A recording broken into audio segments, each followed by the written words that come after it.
Hi friends, అందరికీ నమస్కారం. Friends, ఇప్పుడైందిన వార్త స్టార్ హీరో శివకార్తికేయన్‌కి కారు ప్రమాదం అయితే జరిగింది.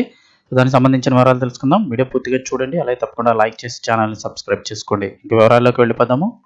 తమిళ స్టార్ హీరో శివకార్తికేయన్ ప్రయాణిస్తున్న కారు చెన్నైలో ప్రమాదానికి గురైంది. సెంట్రల్ కైలాష్ ప్రాంతంలో ఆయన ప్రయాణిస్తున్న కారును ఎదురుగా వస్తున్న మరో కారు ఢీకొట్టింది. అయితే అదృష్టవశాత్తు కారులో ఉన్న శివకార్తికేయన్‌కు గాయాలు కాలేదని అయితే సమాచారం అందుతుంది. ఎలాంటి గాయాలు కాలేదని. ఇక ఈ ఘటన గురించి తెలుసుకున్న ట్రాఫిక్ పోలీసులు ఘటనా స్థలికి చేరుకొని విచారణ చేపట్టారు. ప్రముఖ నటుడు శివకార్తికేయన్ కారు చెన్నైలో రోడ్డు ప్రమాదానికి గురైంది. ఈ ప్రమాదంలో ఆయన కారు కాస్త దెబ్బతిన్నట్లుగా చెప్తున్నారు. ప్రమాద సమయంలో హీరో శివకార్తికేయన్‌తో పాటుగా అతని కుటుంబ సభ్యులు కూడా కారులో ఉన్నట్లు సమాచారం. అయితే ప్రమాదంలో ఎవరికీ ఏమీ కాలేదని సమాచారం. ఘటన జరిగిన వెంటనే ట్రాఫిక్ పోలీసులు ఘటనా స్థలానికి చేరుకొని పరిశీలించారు. Remo, Varun doctor, college don, Amaran, prince సినిమాలతో తెలుగు ప్రేక్షకులను అలరించిన తమిళ హీరో శివకార్తికేయన్ గత ఏడాది అమరన్ చిత్రంతో బ్లాక్ బస్టర్ హిట్ అందుకున్నాడు.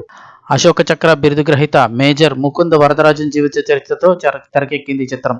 దేశభక్తిని, త్యాగాన్ని, ధైర్యాన్ని దేశవ్యాప్తంగా ప్రేక్షకులకు చూపించిన చిత్రం ఇది. ఇందులో ముకుంద వరదరాజన్ గారి పాత్రలో శివకార్తికేయన్ అద్భుతంగా నటించాడు.